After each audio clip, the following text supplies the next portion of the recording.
skill. And there's no, we've totally gotten away from the general athletic preparation. Like if you look at how many of these kids, so I'm going to brag.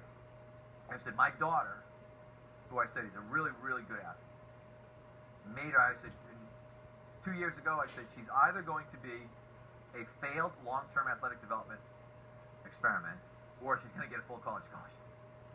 When she was 15, she got a full college scholarship. As a sophomore in college, she got offered a full scholarship. But she did judo. She won the state championship in judo. She took up diving, and she learned how to dive. She played soccer. She played forward. She played goalie. We made her do all of these things. She can do cartwheels. She can do flips. Because she went to gymnastics when she was a little kid. We followed that long-term athletic development model. You start looking at your kids now and say, how many of your kids can do a cartwheel? How many of them can do a forward roll? How many of them can tumble? And you'll find very, very, very few of these kids have any basic level of athleticism that's going to allow them to be successful as they move forward.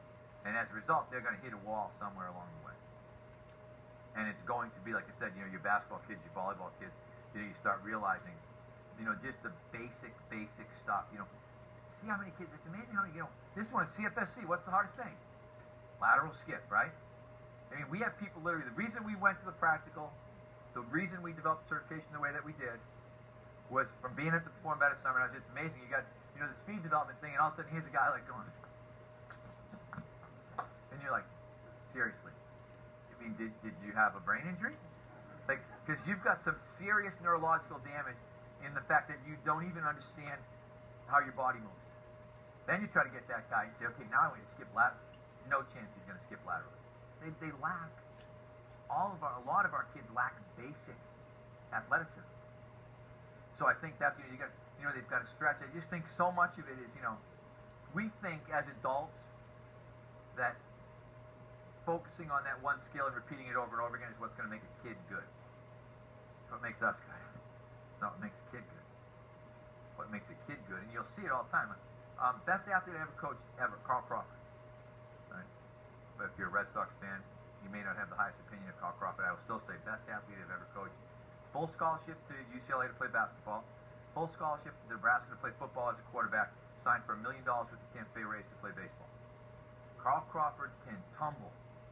I'm talking about cartwheels, hamstring, standing backflips at 230 pounds. I mean, sick athlete. And he learned to tumble in the playground. He goes, oh, what he said? I said, Carl, how do you, because he was literally like, he would just throw a backflip at will, right here, like with his cleats on. And I'm like, how'd you learn to do that? He goes, oh, I used to hang out in the park in Houston, and these kids, he said, the girls like, could all tumble. He said, so I very quickly learned to tumble. That's exactly his exact words. It's like, okay, I get it. But the point being, he's, one of the, if you look at him historically, he's one of the greatest athletes of his time in terms of that ability to be at that level in 3 sports by the time he was 17 years old. And we're so into like the specialization thing, we get kids in 2nd grade and they're, he's a basketball player. Like, really? Are you sure? You better not be sure, because you'll be wrong.